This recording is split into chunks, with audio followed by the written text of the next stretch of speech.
And I actually think that there's a good chance, this is something I was thinking about, right?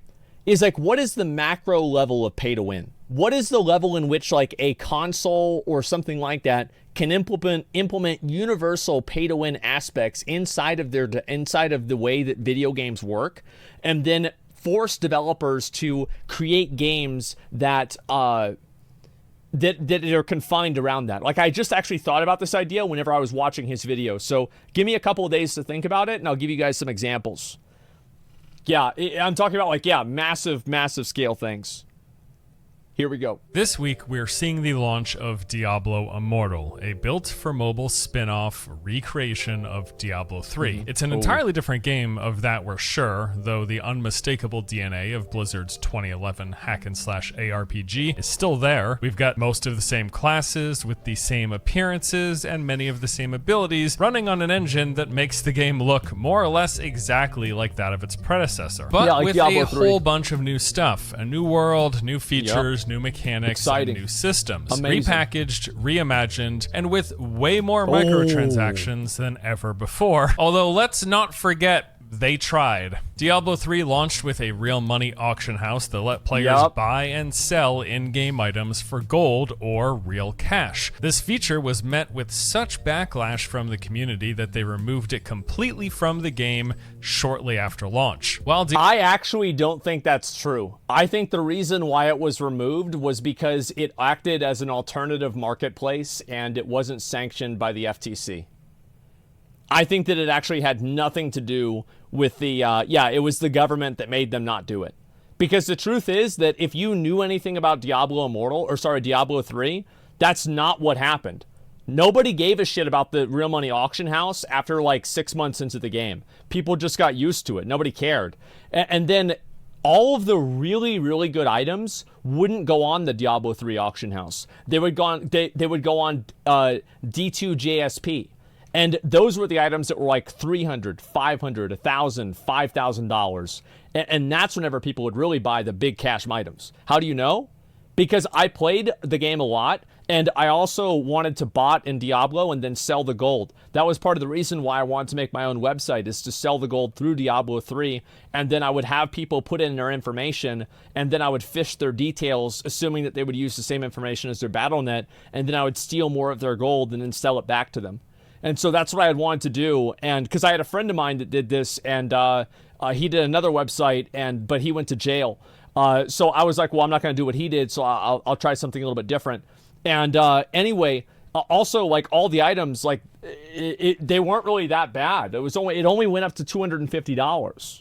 Diablo Immortal doesn't have a real money auction house in form. It sure does in function, with multiple currencies that let you directly pay real money for power. I would say the game falls under the textbook definition of pay to win. You can spend money to make your character stronger, giving you an advantage over those who don't. An advantage in PvP, you'll have way more health and deal more damage, and in PvE, your better stats will let you push harder content. It's looking like months or even years ahead of free-to-play players. That's just not good, but also it's kind of par for the course on the platform. Yeah, because it is. Once again, Diablo Immortal is first and foremost a mobile game. It's just now coming to PC, as we learned a few weeks ago, but it's not a PC game and doesn't fall under the same parameters of expectations for the platform, for ARPGs in general, or for a Diablo game. It is Diablo in name, it is Diablo in appearance, but it is a money generator for phones in every other respect. Absolutely. And the advantage that Blizzard has this time around, compared to Diablo 3's real money auction house, is that they're probably not going to be met with the same level of backlash, because this is a phone game. And I want to say this clearly up front here. If we're strictly... I love how people say it's a phone game, so it's okay if it's pay to win.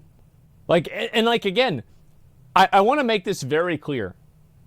I don't care if a game is pay to win. I think that a developer should have the right to make a game pay to win.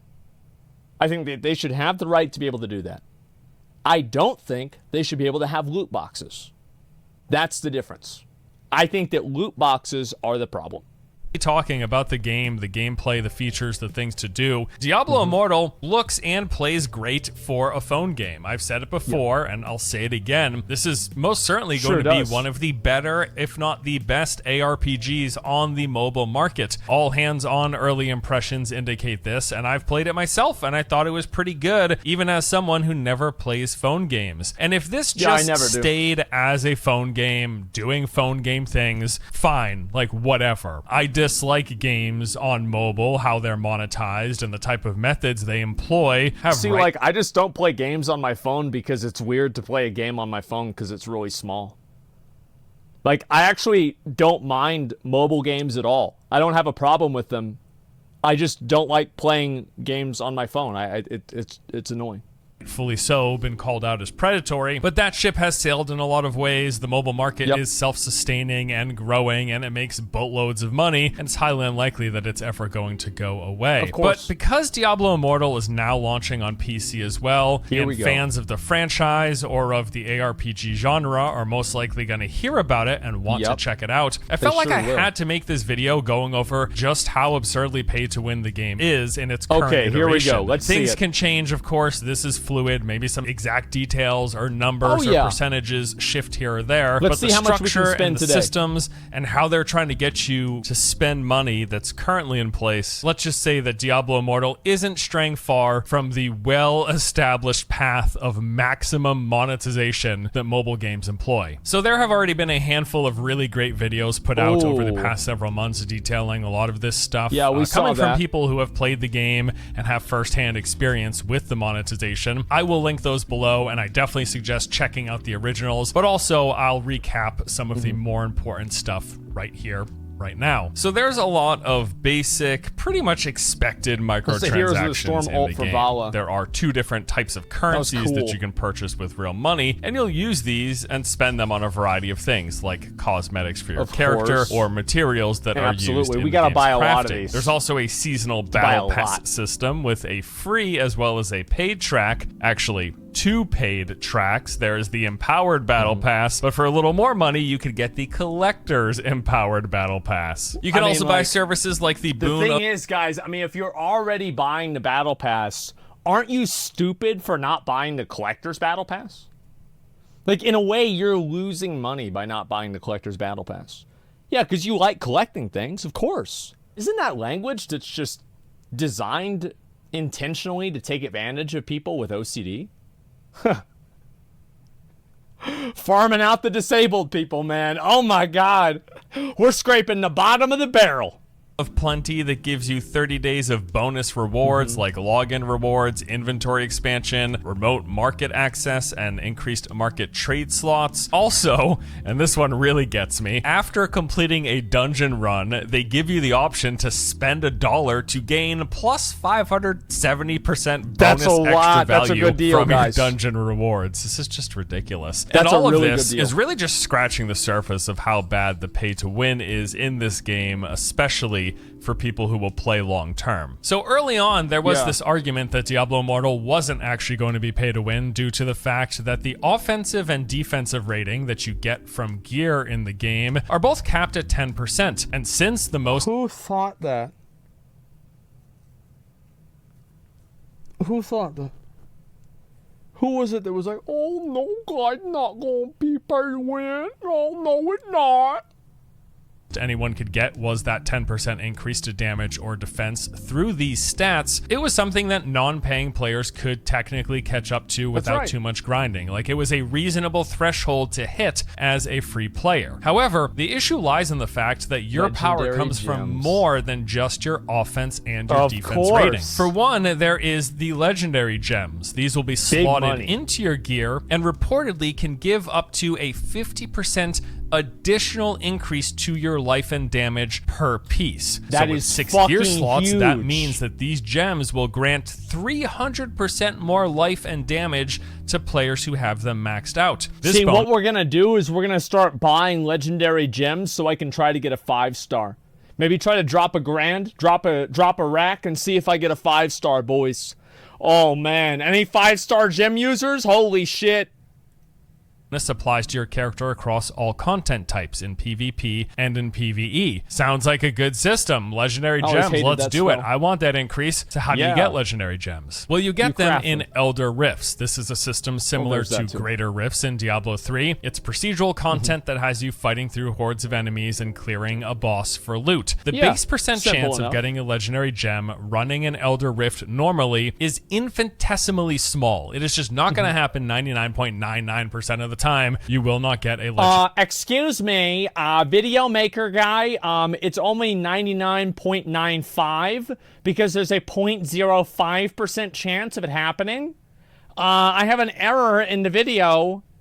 There's an error. Legendary gem to drop. However, using an item known as a crest, you can increase your chances. There are rare crests that can be acquired just by playing the game normally. Apparently, you'll get a few of these every day if you play on a fairly regular basis. And you will consume a rare crest at the start of an Elder Rift, and that will give you a 10% chance to get a legendary gem at the very end. However, if you're more interested in 100% guaranteed legendary gem drop, you can upgrade your Elder Rift using a legendary crest, and those can be purchased with eternal orbs, which, surprise, surprise, have to be bought with real money. On top of that, even if you get lucky as a free player and get a legendary gem drop using a rare crest or one of the very, very few legendary crests the game will occasionally give you, gems also have star ratings. The more stars... I like how the game treats getting people involved,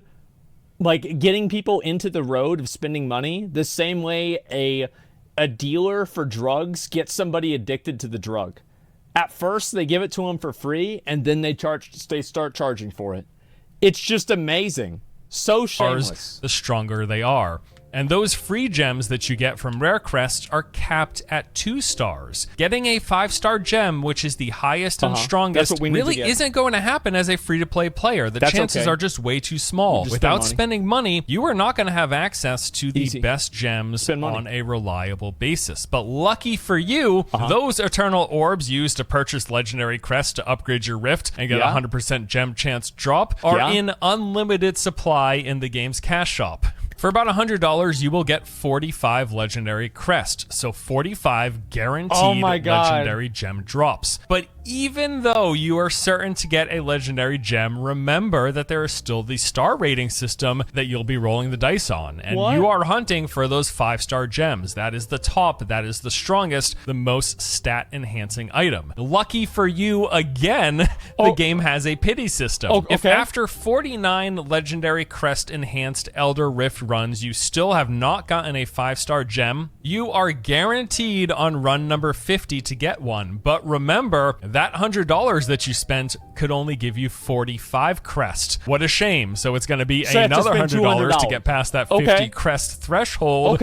needed to guarantee the 5-star legendary gem. And as if these legendary gems, which drastically increase your damage and health and are gated by a low percent drop chance or guaranteed by spending money, but still made into a grind due to the star system, as if that wasn't enough, the gems themselves can also be upgraded. You will be feeding legendary gems into each other to increase their ranking, but also to level them up. And once at max level, a legendary gem can be used to awaken a piece of gear. Doing this adds sockets, letting you place additional gems in your legendary gems. So the gems have gems. And the higher star rating your legendary gem has, once leveled up and awakened in a piece of gear, the more sockets you have available. So the 5-star gems are going to have the most sockets, and in those sockets you will be placing additional legendary gems, which again, the more stars those have, the better your stats. So you have to have all of them back around to the difficulty of obtaining 5-star gems in the first place. That's made a lot easier by spending loads of money. Now those videos that I mentioned earlier do go into some further granular detail on the specific advantages that these gems gems, the awakening system, and the resonance systems all give to people who swipe. But the gist of it is you get a whole heck of a lot stronger. And the reason any of this really matters in the first place comes just down to the fact that as a free-to-play player, you will be significantly lagging behind anyone who spends money and not keeping up with those massive leaps in stats, those up to 300% bonuses and the extra bonuses from the awakening.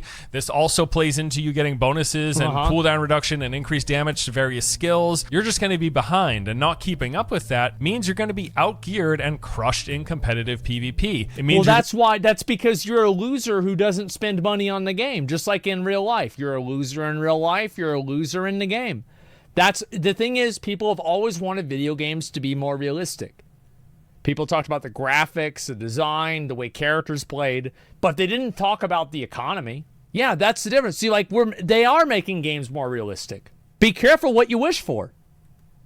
Going to lag behind severely in PvE progression. In fact, there will be content that without spending money, you'll just likely never ever see. But it's not just some money that you'll have to spend, it's loads of money. The current estimates from everything that I've seen is that you might have to spend upwards of 6 figures to max out all of your gems, awaken all of your gear, and then max out all of those slots in the awakened gear. Around 6 figures, hundreds of thousands of dollars. And that's the issue that I have with Diablo Immortal and other free-to-play games that use systems like this. A little sidebar here, just because I thought it was worth mentioning, Diablo Immortal is already banned, will not be launching in the Netherlands and in Belgium. Now, this is due specifically to the loot box legislation that those countries have and how it pertains to gambling. As far as I know, basically, Blizzard would have to go through the process of admitting that their systems that they have in this are equivalent to gambling and going through the gambling regulations and registration or whatever of those countries. And they're just not going to bother doing it. It's not worth the hassle, so they're just not going to launch Diablo Immortal in those countries. And when asked about this, Blizzard said that they will not be launching in those countries, quote, due to the current operating conditions in these countries. As you know, it's because of the loot boxes and the random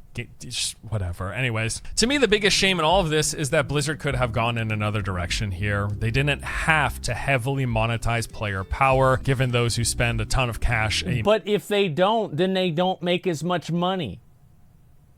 Why would you not monetize player power if you can monetize player power and make way more money?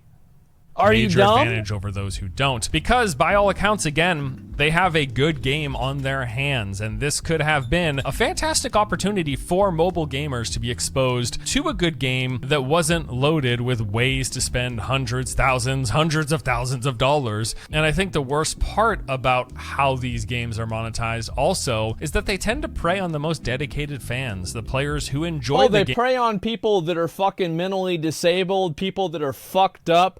And it's like, that's what they do, is they have like these little toys and like these little things that are like these manipulation tricks. And like, how do people manipulate somebody who's like, let's say like OCD, or they have like autism or something like that, right? And so they use these like psychological tricks, and they're much more effective on the people that are disabled, because that's the fact, by nature of the fact that they're disabled. Like, that's why. And so they farm somebody out like that. They're effectively farming disabled people. Straight up. That's what we're doing. Game the most, and who play the game the most, will eventually run up against this wall where they're presented with the option of grinding endlessly for months and years, just swiping that card. And since they play the game a lot, they're constantly... I thought about this like 4 hours ago. I forgot. You know, like I go to the gas station, I buy a drink in the morning, right? It's like one of these. Like I buy one of these drinks pretty much every fucking morning. Well, anyway, so I go there and I see people that buy lottery tickets and shit. All the time, there's people there that are gambling, and a lot of them are fucking disabled too. Like, there's something wrong with them. They're like in their 50s. It's hard for them to get around. They have to use like a cane, or they're in like a wheelchair or something like that. And it's honestly kind of sad. It's like you see somebody in a wheelchair can barely fucking get around buying a lottery ticket. Jesus. It's perverse going to be reminded of the advantages that swiping gives. They're going to see their friends get way more powerful. They're going to see the leaderboards and everyone at the top who has spent money, or they'll be getting crushed in PvP by players who have as well. You know, free-to-play games need to make money. That is not lost on me. I'm not saying this game should be free and have no incentive to play. These things aren't developed on or for goodwill, but I think there's a better balance that can be struck than like what we're seeing here. It's just absurd. The extent and the amount of this game that they have attached to spending real money is just way over the line in my opinion. And it's not done in service of making the game experience better either. That really bothers me too. None of this makes the game better. Quite the opposite, actually. They make the game worse, setting up more resistance points and more roadblocks than they would have otherwise, specifically to get you to want to spend more money. And I just hate it. With all of this in mind, I will just say, like most other free-to-play games like this, Diablo Immortal is almost certainly going to be best experienced just very casually. If you jump in and play for a bit here and there without taking it too seriously, without getting too heavily into the grind, it's most likely going to be a fun experience and probably won't cost you anything. And hey, I'm more than happy to pay some money for free-to-play games. If a developer makes something that I enjoy playing, I'm happy to spend $60 or $100. Sure, I think that's fair value. I think that most people don't care about buying skins in games. Like, most people don't really give a shit about it. It doesn't really matter. I've always thought skins mattered because of, like, WoW mounts and stuff, but, like, most people don't care. For the entertainment that I got in my eyes. And to me, that is the best way to approach games like this. It's what I did with Lost Ark. So long as the PC gameplay experience holds up, maybe I will do it with Immortal as well. But if your intention is to play Diablo Immortal seriously, just be aware these games, and this one especially, is built to push and pressure you into spending, not just small, reasonable amounts like $60 or $100, but absurd amounts of money. They're designed to get you hooked so that you're invested just enough to spend $100 on those gems. And then after seeing that big boost you got, do it again and again and again. There's a whole nother element to all of this as well, and that's whether or not Diablo Immortal even translates well to PC. Is it fun to play on this platform? Yeah, Is it an enjoyable PC ARPG? That has yet to be seen, but we will be finding out later this week. I'm going to jump in, I will check it out, and I will report back to you. Either way, though, if you intend to get invested in this game, well, now you know what you're up against when it comes to the monetization. It's a really strange thing, because I get, again, that free-to-play games have to make money. I just don't think this is it. I don't think this is how you should do it. It's just a bit excessive, that's all. I have no problem with free-to-play games being pay-to-win as long as the pay-to-win is not generated through loot boxes. Loot boxes is the real problem. Pay-to-win is only a symptom. I do not think that it's a good idea to tell developers you literally cannot make a game that plays like this. All right, that does it for me today. As always, thank you all so much for watching. Hope you enjoyed the video. See you in the next one. That's a good video. I agree with it. I pretty much agree with the whole thing. I'm glad that he showed some of that stuff. We've seen a lot of this information before. I watched this guy's videos. His name, for anybody who doesn't know, Force Gaming. Force Gaming. Make sure to give it a like, give him a sub. He makes a lot of really great content, and we've kept up with it, whether it be New World or Lost Ark or this game now or anything like that.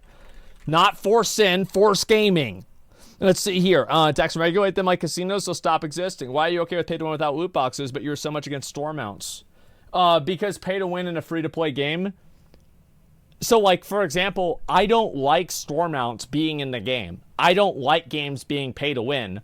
But not liking something on a personal level is different than wanting the government to legislate and force people by rule of law to conform to what you think.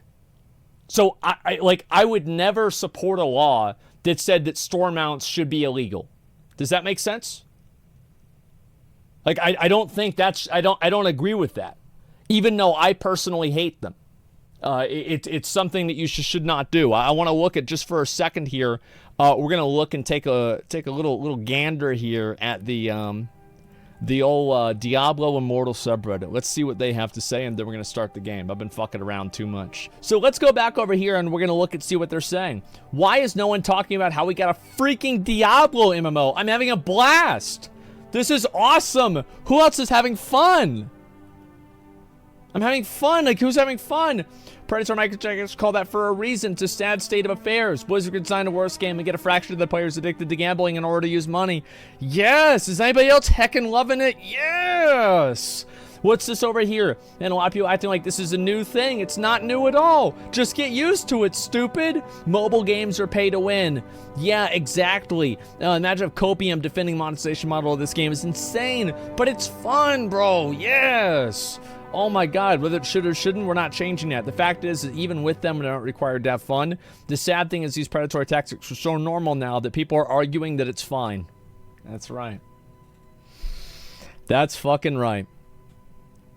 All the dad gamers out there, you know, just getting their stuff, getting their money right there. It's not that hard. It's really not. There it is. So much fun. Yeah, it's a dad subreddit. See, this is what I'm saying, guys.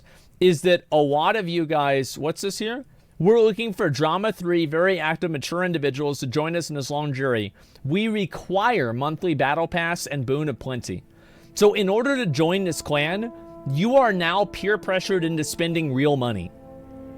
That's fun. Anybody else having fun? You having fun yet, guys? Come on. Yeah, no poor people in this fucking game, I'll tell you that.